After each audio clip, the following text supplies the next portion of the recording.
Welcome to the Nonprofit Exchange Podcast. Stories by leaders for leaders to help you raise the bar on your own excellence, to release the potential inside of you. Now, here's today's podcast. It's 2 o'clock on Tuesday on the Eastern Coast time zone, and we're hosting the Nonprofit Exchange yet again. Every week, it's great. It's special. Every week we have a guest that shares some really good stuff, and nobody's the same. And we're talking about money today. We've talked about money before, but it's going to be different about money. It's one of those things everybody talks about. Yeah, let's see what we're going to say today. The Nonprofit Exchange is brought to you. Our sponsor today is Easy Card. Easy Card is a virtual card where all your tribe can have you in the palm of their hand. Boom, they can send you a text. Boom, they can send you an email. Boom, they can go to your website. Boom, they've got all your main components. When are you meeting next? Where do I donate? When's the next board meeting? It's right in their hand. They don't have to get home and get to their computer. So Easy Card is our sponsor today. It's Hugh Ballou on the Nonprofit Exchange. And today, yes, my guest is Chella Diaz, a longtime friend, but we finally connected, and I understand why. She needed to be on the show and tell you things that she knows. So Chella, tell people a little bit about yourself and why you're doing this thing that you're doing. It will be my pleasure, and it's an honor to be here. You know, it's all about timing, right? We've known each other for several years, and I'm just glad we're here. The timing is perfect, absolutely perfect. So I want you to know that I have been good with money since I was 9, right? I was just one of those little interesting kids. I purchased my first car when I was 17 and my first house when I was 23. And before some of you start jumping, because I've been speaking for a long time. My dad was a baker and my mom was a housewife. So some of you may think, oh yeah, she got lots of help. I did. Not financial, but when I went to purchase my first house, I was short $1,600. And so I did go to my dad, and he did lend me the money at that point in time. But up to that point in time, it was just one of those things that made sense for me. I have 2 amazing boys, young men now. And I spent many, many years in the corporate world. I was a real estate underwriter. So along with my already being good with money and money making sense, I also got the opportunity to review over 20,000 real estate loans. So I got to see, right? This is the black and white stuff. This is me reviewing tax returns and seeing how the wealthy save their money and the folks that don't have their money. So I got to see a pattern. And after my divorce and after the company I worked for shut down, I knew that I didn't want to go back to that. I knew that there was something bigger that I wanted to do. And that's when I published my first book, Money Boot Camp. My idea was to empower our high school and college students. That's when my business idea began. But, you know, the first business idea doesn't always take off. So then I was asked to speak at various women's groups. And for me, that's when the light went on. Watching women and teaching women not only how to manage money, but how they can set themselves up so that they always have enough money to do the things they want to do. That's when truly my passion, and just watching the lights go on, right? When I'm able to see. And I do work with some men, but my main audience is women and high school students and college students. It's just watching them, right? It's, to me, I feel that this is my way of giving back. This is my mission. And I get to have so much fun doing it. So that people always say, find something that you like and you'll never work a day in your life. And I feel very fortunate because that's exactly what I'm doing right now. Having an amazing time. Yeah, gotta have fun. I'm still doing what I do in my senior years and enjoying it more than ever before. There's a lot more to do and actually more to learn. So my area is, of course, leadership and organizational development, and it's a big area to learn about. And money is another big area. And we start out in the nonprofit world with this word nonprofit. So we immediately set the tone that's negative. And we've got to run a business. We've got to have cash flow. We've got to have profitability. It's not profit in the sense of a business where we look out for our shareholders and we have this big salary for the top guy or top girl. So it's a for purpose enterprise where we're doing charitable work, but watching money. So we have this negative thing about money from the start. And so I am sure when we minimize things and we cut pennies, we're really hurting ourselves in terms of how we manage money. So and we're in an era where women leaders are stepping up. So this is a good time for you to be talking about how women bring unique gifts to the marketplace as social entrepreneurs, running a business, running a charity, running an association, pastors. My wife's a clergy in the Methodist Church. So there's new opportunities for women to bring fresh ideas and fresh perspectives. So let's talk about this whole thing about how we see money. What are some of the biggest problems in how people approach money or see money or think about money? I believe that it goes back to when we are 5 years old, 7 years old, and we begin to hear we can't afford it. You have to work hard for your money. Money does not grow on tree, right? These are some of the three most popular ones that I come across. And so if you think of that little child, and so that story that we hear, how it travels and how it grows with us, so that we can't afford it. And now we're here in a purpose, right? We have our purpose. We want to help people, but we're still having we can't afford it. It's hard to get money. You have to struggle for money.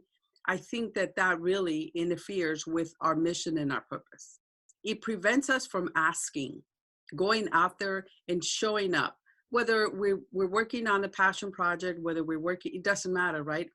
We tend not to show up for our business. We tend not to share. And most importantly, we do not ask for what we need. In the case of nonprofits, we're really sharing our vision and our mission and the impact that we're having on people's lives. So in a way we're asking, but in a way we're inviting people to participate in that work. So we start these habits, if I hear you right, we've been spoon-fed these from the beginning. Like we were told from the beginning things about leadership that don't work.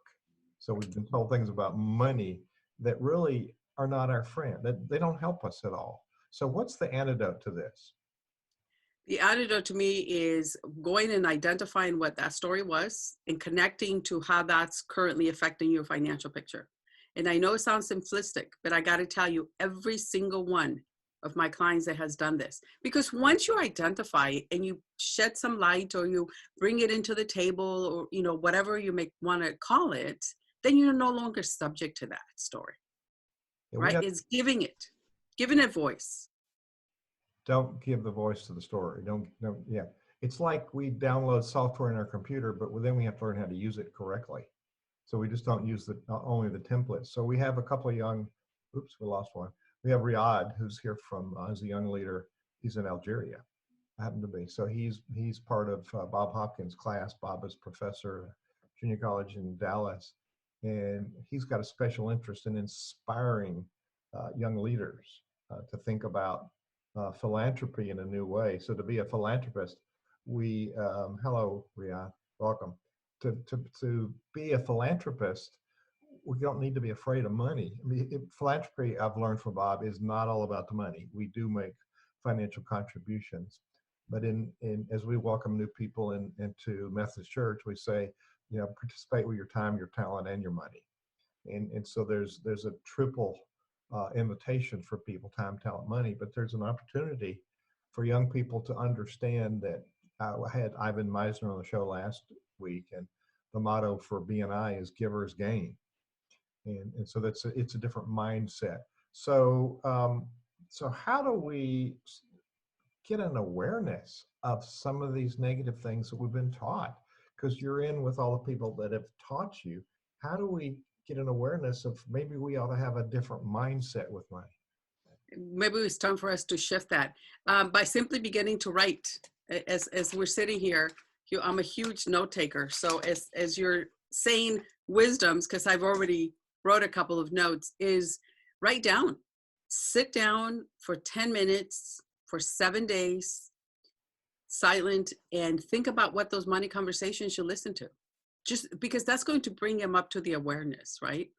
And the other thing is that what if, so everybody, I would say pretty much everybody has a conversation, but there's a few of you out there that are not going to have that because adults did not talk about money.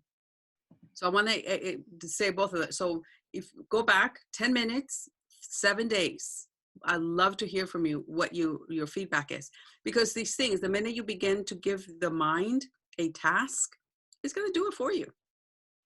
But if you don't remember adults talking about money, that's also very telling, because that means that as a little boy or little girl, what stories did you make up about the fact that adults were not talking about money? And that's also very powerful because, right? Because then you make up a story. As a kid, you made up a story what that meant.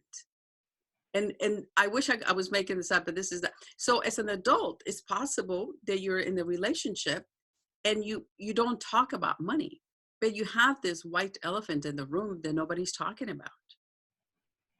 Right? So not listening, not hearing a conversation is also incredibly very telling. So what did that little girl, little boy make up as a story? And we know that we give energy to what we think about. And you think about debt, panic. We're in a panic time. People, the media want to scare us, so we'll watch their show, read their newspapers. But we don't need to buy into some of these narratives that have really penalized us. And we get in this way. Dan Pallotta has this keynote that he talks about the way we think about charity is dead wrong. And nonprofit is a good starting point. It's a bad word. It's a lie, but it's the word we know. And that's why we call this the nonprofit exchange. It's a genre of operating. It's a tax exempt business. So we're talking with Chella Diaz today, and we're on the nonprofit exchange. If you've come by on Facebook, please stay, please share it with others, please comment. We do this every Tuesday at 2 Eastern time, and then it goes into the podcast, the nonprofitexchange.org. The nonprofitexchange.org is where you find it. But the Nonprofit Exchange is wherever you get podcasts for your smartphone. Now, part of the headline here is money leaks, finding money leaks. So what do you mean about money leaks? You carry it in a bucket and it leaks out? What's a money leak? I'm going to make that a picture, Hugh. I'm going to literally get a bucket in it. Yeah, because as we go through life and we get services, and we don't realize that some of these, are we really using the services? Not the most traditional one would be, we purchased a membership to the gym and we don't really use it. But there's so many other things that we go out and purchase and we don't use. So those are the money leaks. So those are the ones that definitely, that would be step one. But also, how are you choosing to spend your money? And this is the $100,000 question, folks. Question and answer right here. If you are able to sit down and track your finances for 30 days, whether you go back and do it or where you start fresh from here moving forward, if you're able to keep track of any time you spend over $1, just keep track of it on a notepad, on a Word document, on your Excel, doesn't matter, on an app, whatever that is for you. At the end of the 4 weeks, you're going to divide that list into how much did you spend on wants and how much did you spend on needs. Now, I prefer to do it every week, so it doesn't seem like such an overwhelming task. So you break this task into weeks. You just do it for 4 weeks. How much did you spend on wants? How much did you spend on needs? At the end of the 4 weeks, you will find your money leaks. One of my favorite examples is one of my, the young ladies that was spending $750 a month for lunch. Because you don't realize how much you're spending, right? You go to the bank, you get the money, you know, it's just something you're going through. You're in automatic pilot, right? You don't realize where the money is going. But by taking the time to do this one task for 4 weeks, right? Whether it is lunch, whether it's dinner, whether it's snacks. One of my clients, $125 in snacks. He would stop at the corner store before getting to work to pick up snacks. Now, 125 minutes, but for snacks, I'm like, you know, imagine what you could do with $125 a month extra. So by doing this one task, you're going to find where your money leaks are. I don't believe in giving up everything. So after you find your money leaks, like my lunch person, she then decided she was going to start putting away $500 towards the down payment of a house. But she still went out to lunch. So she still had $250 to work with to go over lunch. So that's when finding your money leaks, you'll find what other choices you can make with your money. How are you choosing to spend your money? That's where the magic happens, folks. Yeah, you start buying a $5 or $6 latte every day. That adds up to a lot of money. So that's a lot of money over the terms of a week, a year. Oh my goodness. So you start adding all those wants up, not needs. And so how does that translate into now, before I go there, you can get a little app like Mint is an app that just shows you every day where your money went. It's something like that. It's a free app. Is something like that helpful? Absolutely. Because it's doing the work for you, right? It's actually the only thing with some of those apps, if you're able to track everything, fabulous. But sometimes you may not be able to track, you know, the stopping at the store and picking up flowers or stopping at the you know, so some of those, when you pay for cash, that's where Mint may not be. So, but Mint is a great start. I like Mint. I try to do everything on a credit card because I have one of those, and I don't care what the interest rate is because if it's high interest, it encourages me to pay it off. So to me, the interest rate, the higher the better, because I said, okay, I can't pay interest. So it encourages me just to pay the thing off. But what my particular card I have gives me a summary by category in addition to the Mint, but it also gives me hotel points. And I go to a lot of hotels I don't pay any money for. So to me, that's a benefit. I think there's a liability in a credit card of saying, oh, I've got credit, I can just use it. And then you end up at the end of the month without the cash to pay it. So there's an accountability process here. If you're struggling to make ends meet, probably the answer is in your own spending, and you've got to be aware of it. But we want to go with friends and they want to spend money, and we go out and we have some drinks and we spend money. And really, we don't have to do all that. We could drink water and have a good time and then have a wine at home. Pay for a whole bottle of which you buy for one glass at the restaurant, or maybe give it up altogether. So how do we stay on track? Do you have an accountability partner idea that helps people stay on track, and then maybe we encourage each other? Absolutely. And I love that idea. Hugh just brought up a huge. If you know anybody that has credit cards, ask them to add up 3 months worth of interest. How much did they pay in 3 months? This is a game changer, because when you see that, and let's say that it's $500 for 3 months, right? That's going to be $2,000 for the year, right? So this is the game changers, because when you start thinking, not only am I making the credit card company rich, but what could I be doing with $2,000 at the end of the year, right? So start imagining what that $2,000 looks like for you in your bank account.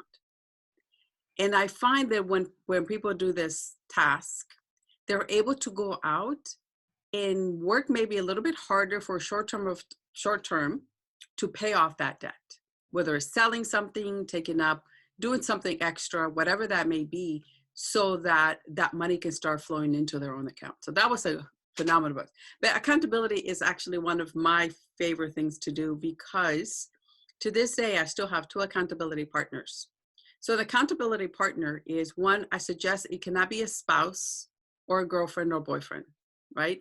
Because this is something you're working on yourself first, and then you can come together. It's not that you can't tell them what you're doing, but this is, I'll use me as an example. So once upon a time, purchasing personal development courses was a weakness for me.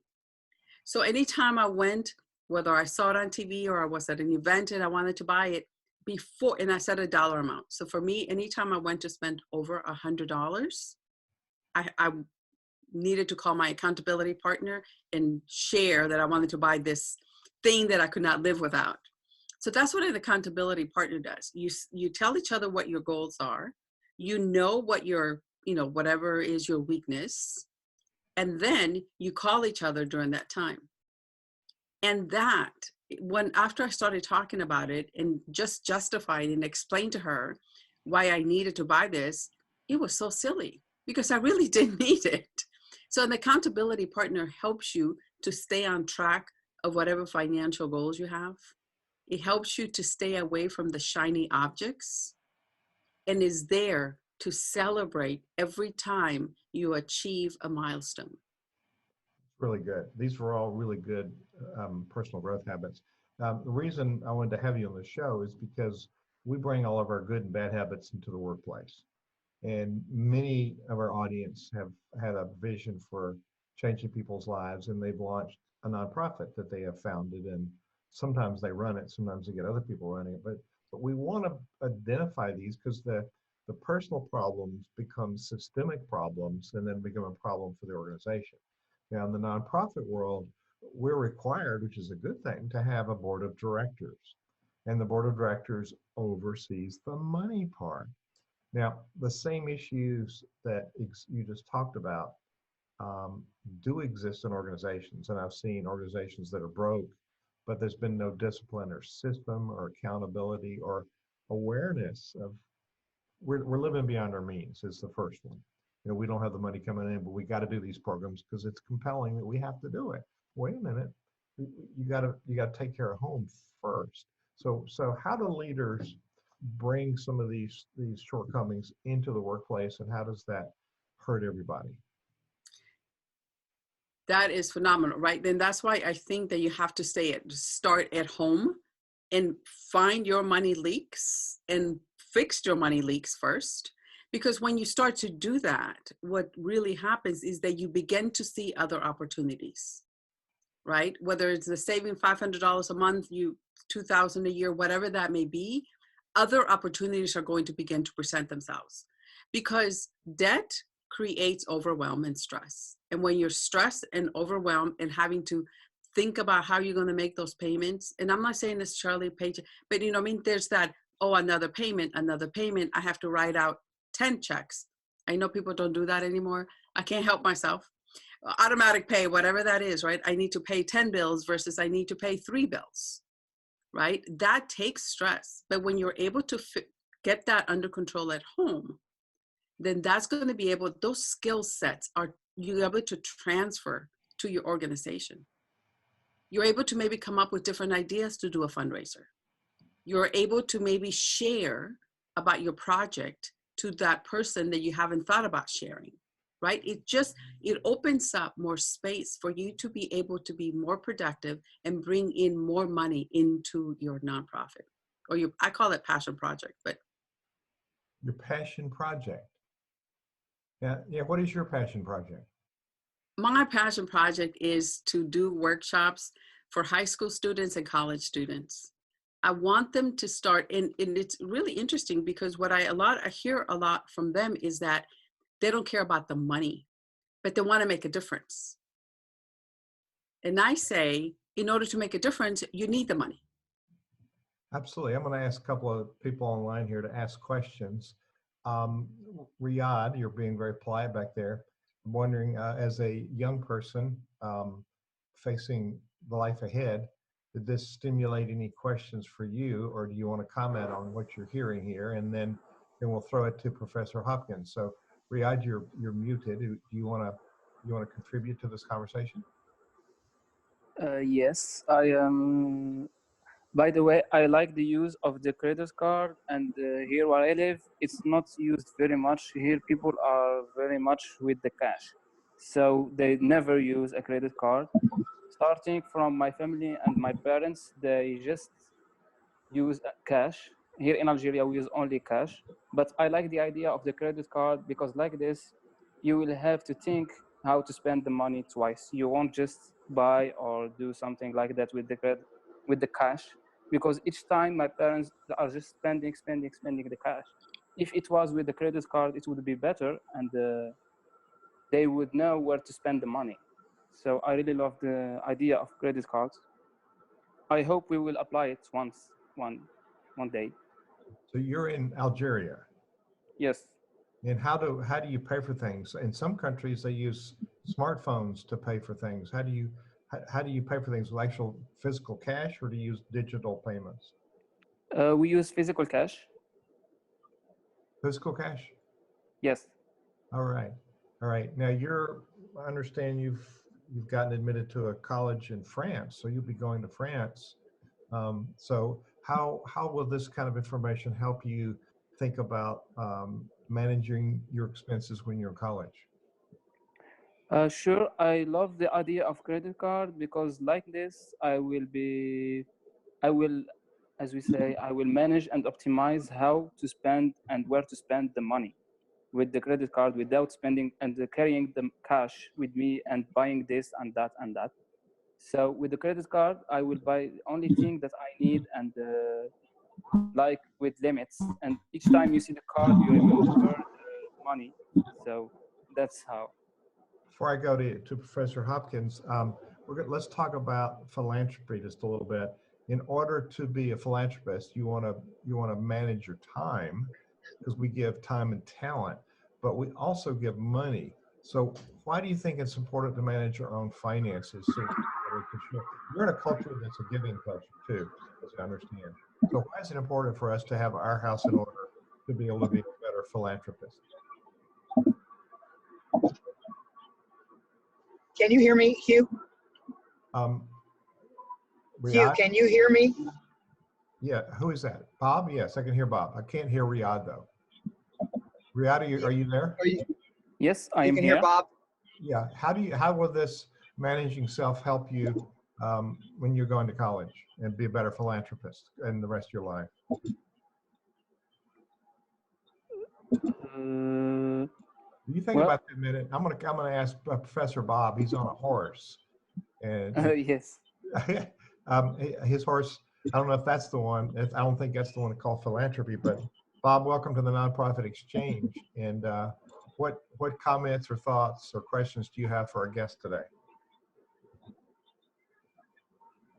Oh, good. Well, thank you very much. Unfortunately, I hate this topic. I hate this topic for me personally. And I hate the words, I can't afford it. I can't afford it.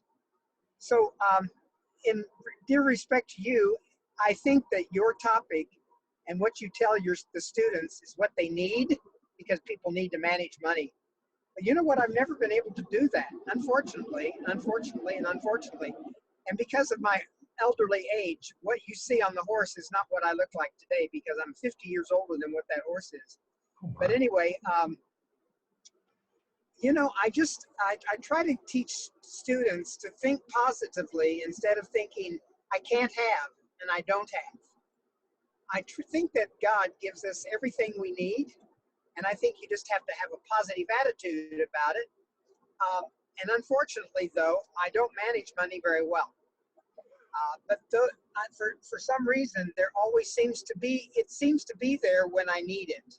But I do understand. It's a good thing I don't have children. But I was thinking of you when you were telling me, what did I think about money when I was 5 years old? Well, it seemed like it would never end. I could always have what I needed. But when I became an adult, my parents divorced, and I think one of the reasons they divorced was because of money. So it's not been one of my best topics. Well, let me introduce you to my friend Chella. So Bob's a colleague out there in Texas, and he's fond of horses. Bob, thank you. I'm going to see if Sandy, I've unmuted Sandy. So Bob, Well, watch you put you back on the watching side. So it's a fascinating conversation. You triggered some questions, so I'm gonna ask Chella something. So, Sandy, you have anything to weigh in here? You're thinking. You've been very quiet in the background. You can unmute if you want to comment. Well, my parents didn't have a whole lot of money when I was growing up, and when I was 10, they bought their first brand new car, and they had no credit whatsoever because they'd always paid cash for everything. And so I learned pretty early that it was important to have a credit record at least. But then my dad died when I was 13, and we had even less money. And I never had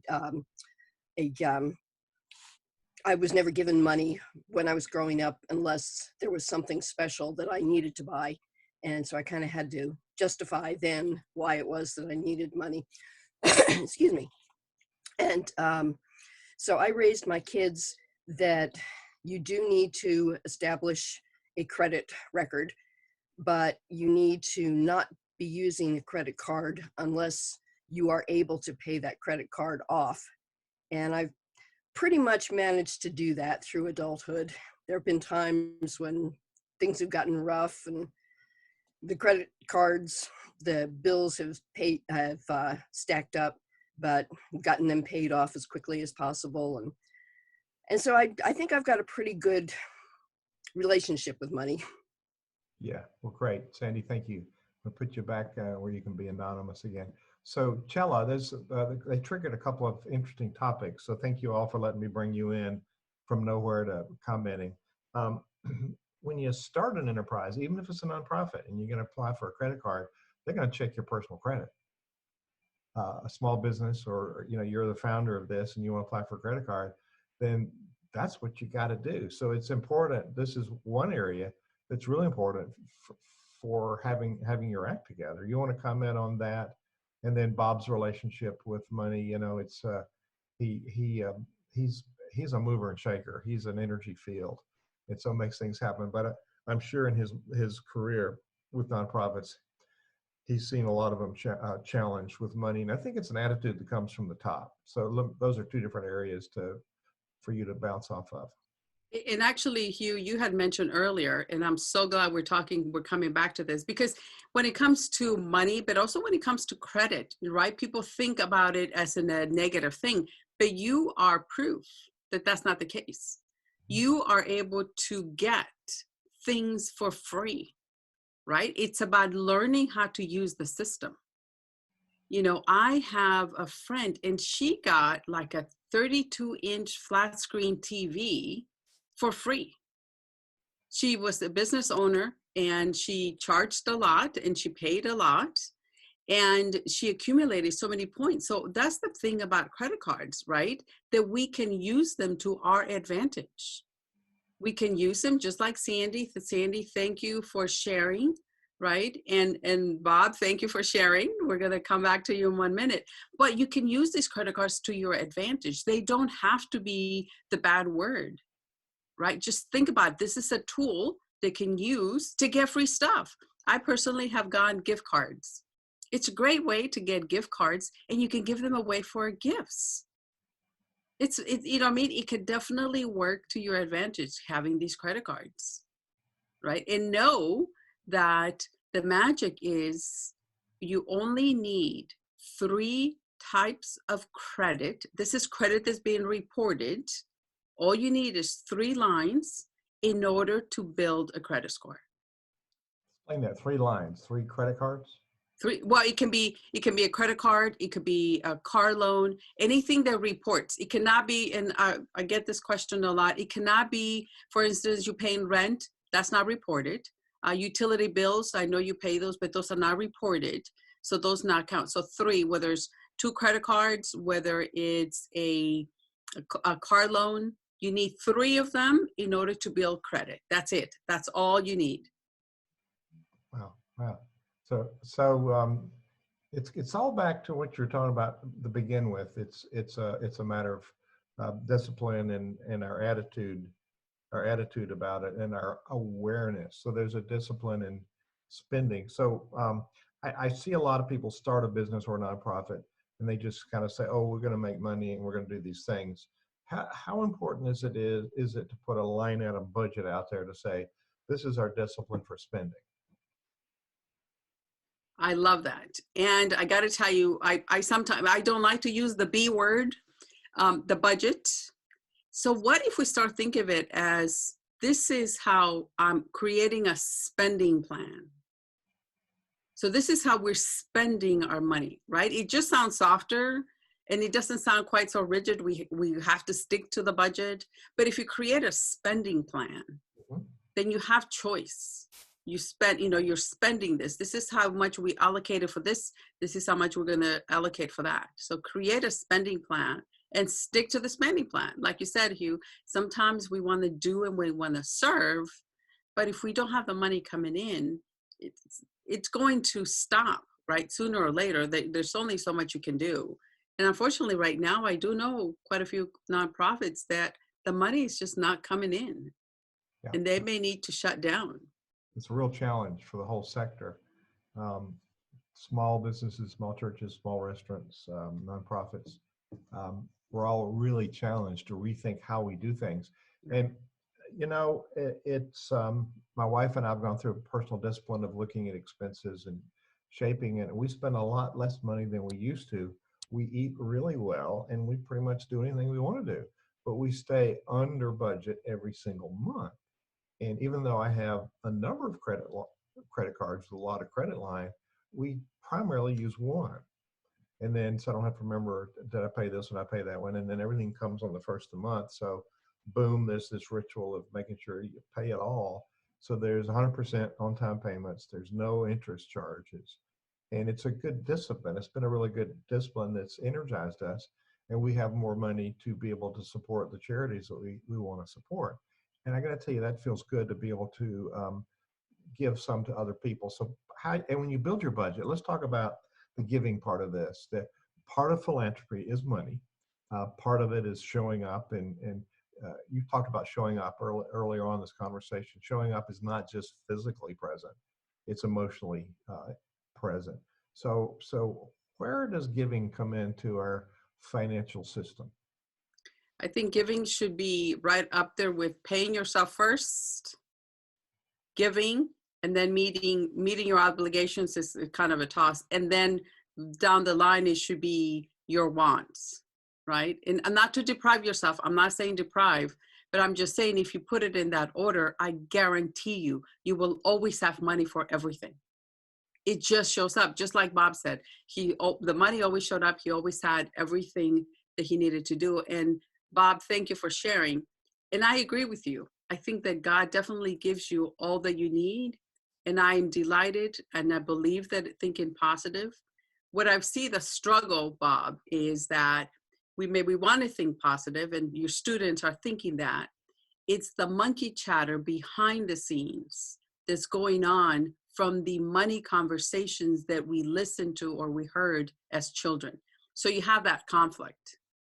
And so it's about identifying that so that conflict minimized. So far, I haven't been able to make it go away totally, but it is minimized. So the voice is a little bit softer. It's not as loud. It's pretty annoying. So it's about making that voice a little softer. That annoying little voice that lies to us. A while back, we had our friend David Gruder, Dr. Gruder, on here talking about the psychologist's view of money shadow. So say a little bit more about how those negative scripts hurt us. Because we believe them, right? And let's take, I'm 5 years old, and I'll share mine, right? My dad was a baker, and he definitely shared that you have to work hard for your money. And he did. He worked very hard for his money. One time he took on 2 jobs. One of the paychecks went for a down payment of the house. After he bought the house, he quit the second job, right? So he did work hard for his money. And then he was incredibly successful and ended up buying lots of great properties. So I grew up with you have to work hard for money because my dad did physical work. He was a baker. So when I went out in my very first paid speaking gig, Listen, folks, I went through it, because here I am getting paid for something that I love doing and for talking, right? So I went through that psychology. And so it's about what that 5-year-old identifies with and how we carry that along with us, which is why I think identifying that and releasing it is where the key comes in, because then you're no longer subject to that. Yeah, yeah. So today we're talking about money, and you started out talking about the lies that we hear about money. You remember that? What were those? So you have to have money to make money. What were those? I forgot them all. Well, you have to work hard. You have to struggle. Money does not grow on trees. And of course, we can't afford it. Those are some of the ones that keep coming up, no matter what income you're in. Again, we go back to whatever those adults having. And the key here is that this is something, think of it as a gift. These stories that we've been told is a gift. And it's a gift. And sometimes I think it comes from good intention, right? The adults want to prepare us for the future. They want to set us for success. So the stories that they're giving you, they're a gift. Now give them back. That's it. That's right. It was a gift, but you don't have to take the gift. It's okay to give the gift back. Wow. So I was formulating another question, but I got into what you were talking about. So those say those lies again. You got to work hard for it. Doesn't grow on trees. Oh, I can't afford it. That's where I was going to go. That's code. That's code for I don't like it or I don't understand what you're asking for, isn't it? It is. And also it could be simply that the adults didn't understand. Again, we go back to the adults. One more time, Bob, I swear this is the last time we're going to talk about this, but we go back, right? So even if you look at the grocery store and you see a mom and kids, if you hear the mom say, no, we can't afford it. So what is that kid's child interpretation of money? Right? It's not about the fact that you said you can't afford it, because maybe you can't. Maybe you don't want to. Maybe, whatever that is, but telling them you can't afford it, it's about the interpretation that the kid is walking away with. You're choosing to spend whatever you got on something else. So, Exactly. so it ceases to be a reason and becomes an excuse. Now, that's no reason to go ahead and pay for everything you want.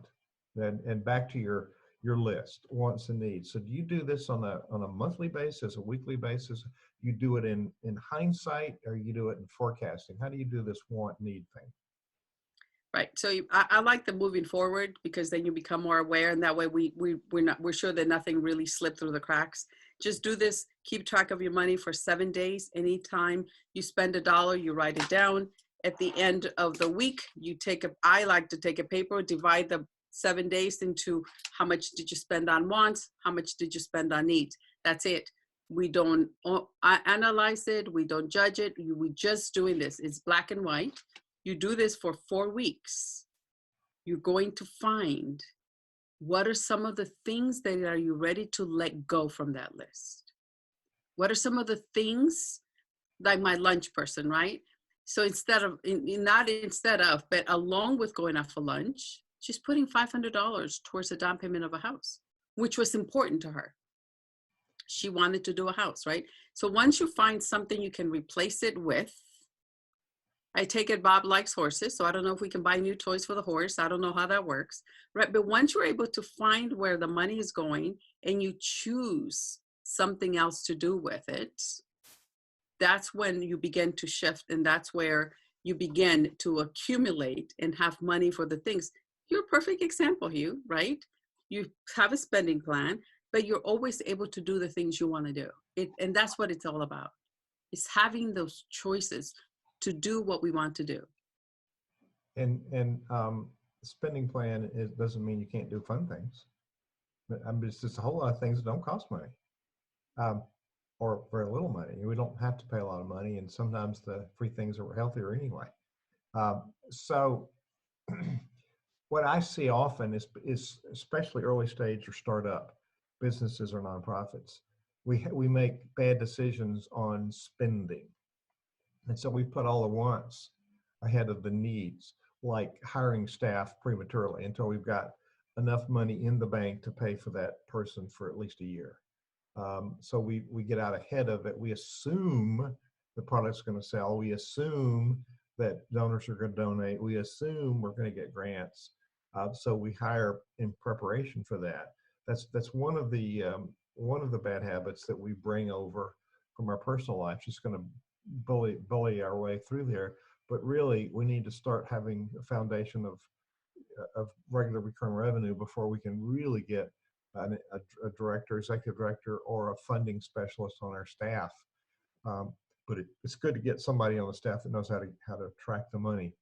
So we need to do that, but it needs to be the right choice at the right stage, and we need to have a plan that can work, and then an accounting system to track it, because we just can't keep that in our head. And so we have lots of systems now that interface with our credit cards and our bank accounts, so it's automatically kept up to date for us. So it's really a good era to be able to manage that. The other thing I see is we get a chunk of money. Okay, we have a donor write us a large check. Whoopee, we can go to work. We hire all these people. We buy equipment. We rent some space, and then we run out of money. So we really haven't looked at our forecast. A budget is a spending plan, but really, what's our cash flow projection? In business, we call it a burn rate. We're spending money and not selling things enough to offset the cost of doing business. And it's still a burn rate in a nonprofit. We're not offsetting the old revenue with new revenue. We're spending the money without creating new money. So there's a relationship money that comes from our personal life that brings a good discipline in running our organization. Now, I'm not perfect in all of this, so I'm not here saying I'm the model. I'm here saying it's something we all struggle with and need to be better at. So you want to comment on any of that? We're coming up to the end of the interview, so I've covered most of my topics, but talk a little bit about that, and then talk about after that piece, we have a relationship with money, but our relationships with people impact our cash as well. Perfect. I could not have asked for a better setup. So when it comes to the spending plan, right? So that's why this 30-day, if you do that for your personal, but you're also able to do that for your business, you're going to know exactly how much it takes for you to run your business on a monthly basis. So when you get that $100,000 check, what if you're able to put away 1 year, 2 years worth of your monthly obligations for the business and then spend the rest on projects, right? At least you know that you're covered for whatever it is, 12 months, whatever that may be for you, right? Because we don't know when the next money is going to come in. Yeah. So that's magical, because you know that you'll at least be able to continue to do that work for that amount of time. The more money that comes in, absolutely, it'll be better, but cover that base first. And it's a work in progress, right? And sometimes, we're going to fall off track a little bit, and it's just about getting back. But this keeping track or finding out what it is that you need on a monthly basis is magical, because you're always going to be prepared. This is a way to go about it. It's the ideal situation. And also that peace of mind is going to come with it, knowing. And then, prematurely hiring somebody. What if you're able to ask them to volunteer, 5 hours, 10 hours a week? Because then you're going to be able to get to know each other. You're going to be able to see each other's skill set, so that when you're ready to hire them, they'll be able to step in, right? It's that intern, if you will. And then you'll know, is that somebody that's going to be a fit for your company? So asking for that volunteer, it's a great way, not only, of course, to help you until you get the money ready, but find out, are they a fit for your company? Because if they're not, then you're going to be spending a lot of money and a lot of time investing in something that may not work. So volunteer is a great way to go and to help you get fully staffed, do what you want to do, which is help, right? You want to give back. Yes. But not necessarily spend the money. Yes. So relationships, we have mental capital. We got a product or service, or we have our work that we do, and we want financial capital, but there's this relationship capital that's in between those. I want you to think about money and relationship the same way you would do a business partner, a donor, or whatever, right? How you're talking to that donor is the same way you should be talking to money.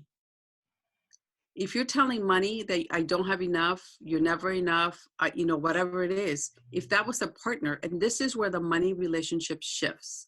Because if you start talking to money as if you were in a relationship, because we are in a relationship with money, whether we're ready, open to admit that or not. But talk about money the same way you would talk about a potential donor, right? How you would treat that person is the same way. And same thing, right?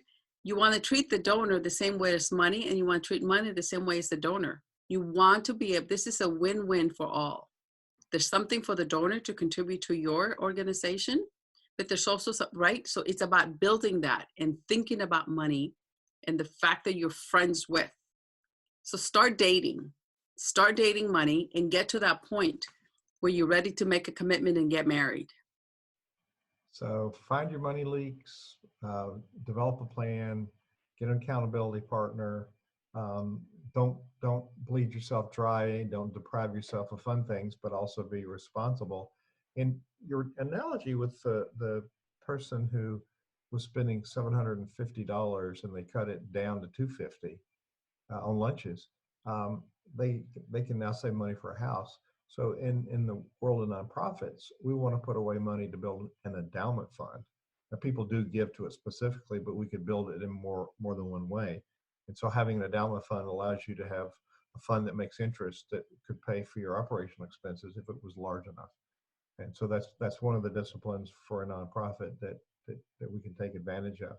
So I'm going to do a sponsor message here, Chella, and then come back to you for a final tip or a challenge. What do you want to leave people with today? So I'm going to talk about the Center Vision Leadership Foundation's Easy Card. An Easy Card lives on your smartphone. And if you want to send a text to this number, 64600. If you're watching this by video, you'll see that 64600 and the word message, LDR. That's very short for leader.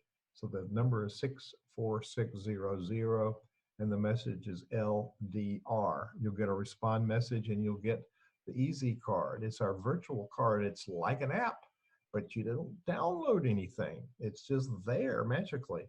And so there's everything about Center Vision Leadership Foundation. I'm going to click on this. It says Leadership Podcast. It's about becoming a better leader. I'm going to I'll look at this nonprofit exchange. I'll look down, look at there, shift your money relationship, finding your money leak. So there's today's session already there. And if you have the Easy Card, you and I and everybody in Center Vision are connected. So we do have a community of leaders in the Center Vision community, peer-to-peer support. You learn things, you grow your skills, you grow your organization, and you have friends all over the country in running nonprofits, churches, small group organizations, membership organizations, and educators together having conversations. So check out easycard.com, get your Center Vision card, and then on there it says, how do you get your Easy Card? It's a good way for you to stay in touch with your tribe. This Lynchburg Symphony has an Easy Card, and we did a live stream concert on Friday night because we can't go to the theater. So we had some of our orchestra members on stage 6 feet apart, and we did a live stream. And I sent out a text to all the people on the card, said, come and watch the live stream. And we had record numbers, and they didn't forget because the hour before I said, it's coming up. An hour, here's the link, where to watch it. And they can watch it right on their phone. So get your Easy Card and stay in touch with your tribe. Chella, this has been helpful stuff. It's not all theory. It's useful, applicable information. That's what we like to do here, is help leaders be better leaders. What closing thought do you want to leave people with? I truly encourage you to do the 4-week challenge. It's just 4 weeks to finding your money leaks and get your money journey on track. Love to hear from you. It's been a pleasure and an honor to be here today. And every single person that has done this, their money has conversation, the relationship has shifted. So highly encourage you. It's only 4 weeks. Only 4 weeks. That might be your life downer if you don't do it up. So Chella's rebuilding our website. We will put your website link on the on the narrative here for the Nonprofit Exchange, the copy, so people will be able to find you. So Chella Diaz, thank you for being our guest today on the Nonprofit Exchange. It's been an honor. Thank you.